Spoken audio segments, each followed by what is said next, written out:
So I'm now ready to work on round 2, and as you can see in the pattern, it says at the beginning of the round I'll be using the small cluster stitch, and this is because we're going to start by using 2 chain.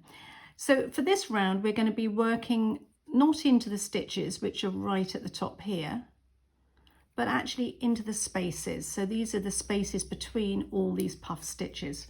And I'm going to begin by doing a normal slip stitch.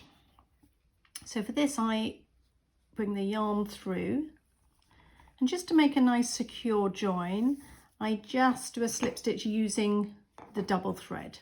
So I do it like that, then I make it nice and firm, and then I just split the yarn, the tail and the main ball, and carry on with the pattern. So that now is in a nice secure join.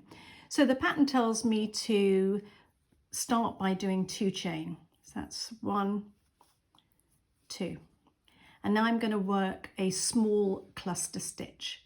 So for this one I'm just going to go yarn on, and into the same space I'm going to work the hook and yarn on, and I've got 3 loops on my hook. This time yarn on and through 2, so I'm left with 2. We do that again, yarn on into the same space, yarn on through 2. So now I've got 3 on my hook. Once more, yarn on. So I'm doing it three times in total for this small cluster, through 2, and then I've got 4 on my hook. And now it's yarn on through all 4 in one go. So that's my small cluster stitch next to the chain I did at the beginning. So now I'm just going to work 2 chain, and now into each space all the way around, each space between the puff stitches, I'm now going to work a big cluster stitch. So it's just the beginning, you do the small, and from now on it's the same. So here we go, yarn on into that space, yarn out, just even it off. So you've got the 3 loops, yarn on through 2, left with 2. So that's the first time. In again. That's the second, so 3 loops, in again. That's the third time.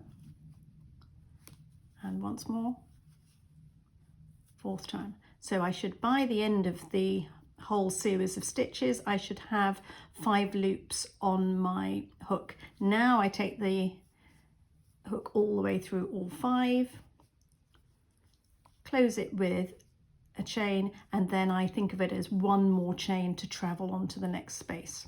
So I'll just do that one more time. Into the next space, come out, yarn on through 2. Again, into that space, yarn on through 2. So we're doing this 4 times for every cluster stitch. Final time, into that space, through 2, and we're left with the 5. So all the way through. To close it up, 1 chain, and then to travel I do 1 more chain. So I'm just going to carry on doing those cluster stitches all the way around, so I have a total of 16 cluster stitches in total, and then that circle will be completed, and then we'll be working on to round 3 to make it into a square.